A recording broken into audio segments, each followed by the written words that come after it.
Hello welcome to Nordic. നമസ്കാരം. എല്ലാവർക്കും സുഖമാണെന്ന് വിശ്വസിക്കുന്നു. ഞങ്ങൾക്കും സുഖം തന്നെ.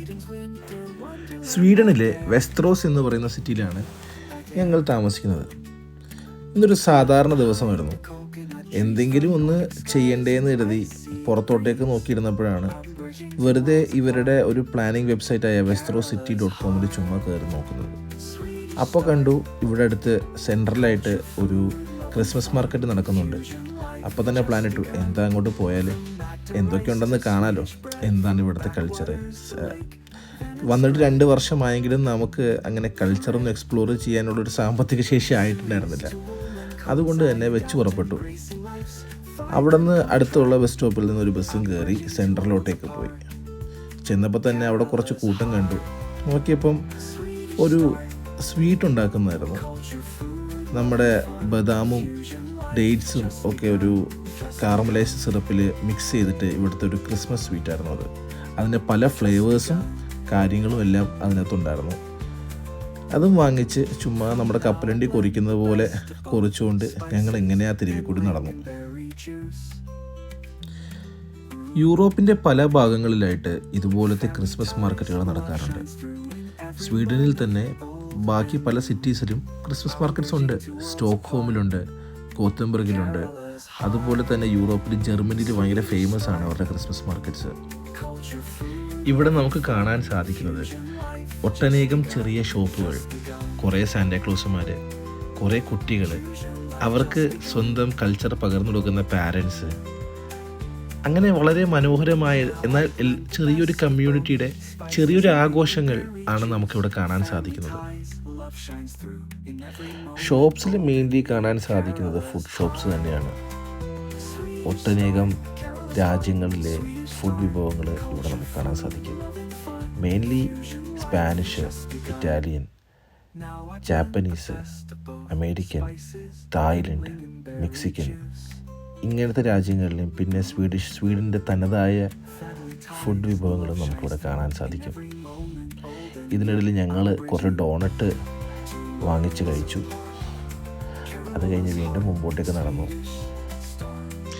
അങ്ങനെ പറഞ്ഞ പോലെ വീണ്ടും കുറേ ഫുഡ് ഷോപ്പുകളും ഇതുപോലെ കുറേ സോസേജിൻ്റെ ഷോപ്പുകളും കുറച്ചധികം ടോയ് ഷോപ്പുകളും, മുമ്പോട്ട് പോയി കഴിഞ്ഞാൽ വീണ്ടും കുറച്ച് പിക്കിൾസിൻ്റെ ഷോപ്പുകളൊക്കെ ഇങ്ങനെ കണ്ട് നടന്ന് മുമ്പോട്ട് ചെല്ലുമ്പോൾ ഞങ്ങളൊരു പ്രത്യേക കാഴ്ച കണ്ടു. കുതിര വലിച്ചുകൊണ്ട് വരുന്നൊരു വാഗൺ, അതിലൊരുപാട് മനുഷ്യരിരിക്കുന്നു. ആ കുതിര പോകുന്ന വഴിയെ ഞാനും നടന്നു. അത് എങ്ങോട്ടേക്കാണ് പോകുന്നത്, അതിന് കയറാൻ നമുക്ക് വല്ല മാർഗമുണ്ടോ എന്നൊക്കെ അറിയാൻ വേണ്ടിയിട്ട് മുമ്പോട്ട് പോയപ്പോൾ ഞാൻ കണ്ട കാഴ്ച എന്ന് പറയുന്നത് ഒരു ക്യൂ തന്നെയുണ്ട്. ആൾക്കാർ, ഒരു വലിയ ക്യൂ നിറച്ച ആൾക്കാർ അതിൽ കയറാൻ നിൽക്കുക. അപ്പോൾ ഈ അടുത്തൊന്നും അവിടെ കയറാൻ പറ്റില്ലെന്നും ഇവിടുത്തെ ഒരു ക്ലൈമറ്റ് അറിയാവുന്നത് കൊണ്ട് നിന്ന് നമ്മൾ തണുത്ത് മരവിക്കുള്ളൂ എന്ന് മനസ്സിലാക്കിയപ്പം മുമ്പോട്ടേക്ക് നടന്നു. കുറച്ചിങ്ങോട്ടേക്ക് പോയപ്പം കുട്ടികൾക്ക് കളിക്കാവുന്ന ഒരു ചെറിയ പ്ലേ ഏരിയ ആണ് കണ്ടത്. നമ്മുടെ അവിടെ പൂരത്തിനൊക്കെ കാണാറില്ലേ, ഒരു ജയൻറ്റ് വീല് പോലത്തെ സംഭവം, മരണക്കിണർ, അതുപോലെയൊക്കെ ചെറിയൊരു സാധനം, അതിൻ്റെ ലൈറ്റ് വെർഷൻ. അതും കഴിഞ്ഞ് മുമ്പോട്ടേക്ക് പോയപ്പം ഒരു ഹാർട്ട് ഷേപ്പിലൊരു ടണൽ കണ്ടു. ചുമ്മാ അതിൽ കൂടി ഇങ്ങനെയൊക്കെ നടന്ന് എന്തായാലും വന്നാൽ എന്തെങ്കിലുമൊക്കെ ചെയ്യണ്ടേ എന്നൊക്കെ കരുതി ചുമ്മാ അതിൻ്റെ ഉള്ളിൽ കൂടിയൊക്കെ നടന്ന് കറങ്ങി അടിച്ച് മുമ്പോട്ടേക്ക് അങ്ങോട്ട് പോയി.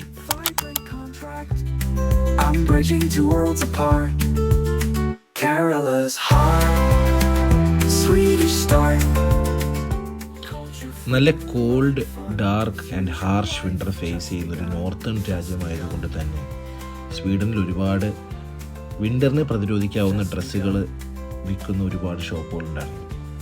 നിങ്ങൾക്ക് കാണാം പല ടൈപ്പ് സോക്സ്, ജാക്കറ്റ്സ്, ഈ മോസാന്ന് ഇവർ പറയും, ഹെഡ് ക്യാപ്പുകൾ, പിന്നെ ഗ്ലൗസ്, അങ്ങനെ വിൽക്കുന്ന ഒരുപാട് ഷോപ്പുകൾ ഇവിടെ നമുക്ക് കാണാൻ പറ്റും. പിന്നെ കുറേ ക്രിസ്മസ് ട്രീസിൻ്റെ ഷോപ്സ്, ഒരുപാടധികം സ്റ്റുഡൻസ് നടത്തുന്ന ഷോപ്പുകൾ.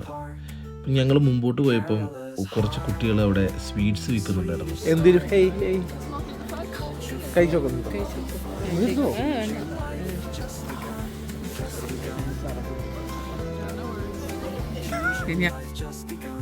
അവർ നമ്മളോട് കുറേ അധികം സംസാരിച്ചു. നമുക്ക് അവരുടെ നല്ല കുറച്ച് ഷുഗറി സ്വീറ്റ്സ് തന്നു.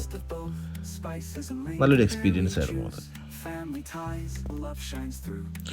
ഒരു 10 മിനിറ്റ് കഴിഞ്ഞപ്പോഴത്തേക്കും സ്വിച്ച് ഓഫ് ആക്കിയതുപോലെ മാനമൊക്കെ ഇരുണ്ട് തുടങ്ങി. ഞങ്ങൾ വീണ്ടും മുന്നോട്ടേക്ക് തന്നെ നടന്നു. സ്ട്രീറ്റ് ലൈറ്റൊക്കെ കുറച്ചുകൂടി ഇരുട്ടത്ത് തെളിഞ്ഞ് കാണാൻ തുടങ്ങി.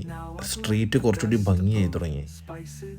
ഓഫ്കോഴ്സ് ഡാർക്കാവും തോറും ലൈറ്റിങ് കുറച്ചുകൂടി നന്നായിട്ട് കാണുമ്പോൾ നമുക്ക് ഒരുപാട് ഭംഗിയായിട്ട് തോന്നുമല്ലോ. മുന്നോട്ട് പോയപ്പോൾ എനിക്ക് വളരെയധികം ഇഷ്ടപ്പെട്ട ഡിസ്നിയിലെ തന്നെ ഫ്രോസൺ എന്ന് പറയുന്ന സിനിമയിൽ ലെറ്റ് ഇറ്റ് ഗോ എന്ന് പറയുന്ന പാട്ട് കേൾക്കാൻ തുടങ്ങി. ഇതെവിടെ നിന്നാണ് വരണേന്ന് അറിയാൻ വേണ്ടിയിട്ട് തലങ്ങും വിലങ്ങും ഒക്കെ നോക്കി സൗണ്ട് കേൾക്കുന്ന ഡയറക്ഷനിലേക്ക് നടന്നു.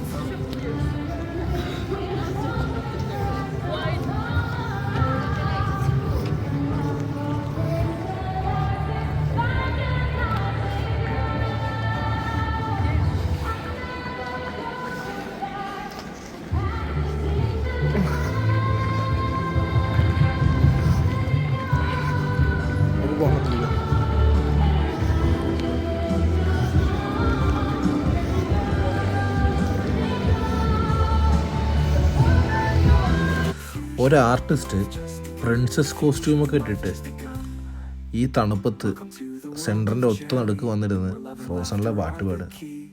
ആദ്യം എനിക്ക് തോന്നി അവർക്ക് ഭ്രാന്താണ്. പക്ഷെ പിന്നെ മനസ്സിലായി അതതിൻ്റെ സ്പിരിറ്റാണ്. നമുക്കോട് പറയില്ലേ, ക്രിസ്മസ് സ്പിരിറ്റ്. ഡിസംബറിൻ്റെ മടുത്തിട്ടിൽ അങ്ങനെ വീണ്ടും ഒരു ക്രിസ്മസ് രാവ് കൂടി വരികയാണ് ഗൈസ്. ഉണ്ണീയേശുവിൻ്റെ തിരുപ്പിറവി സന്ദേശത്തോടുകൂടി ഒരു പുതുവത്സരം.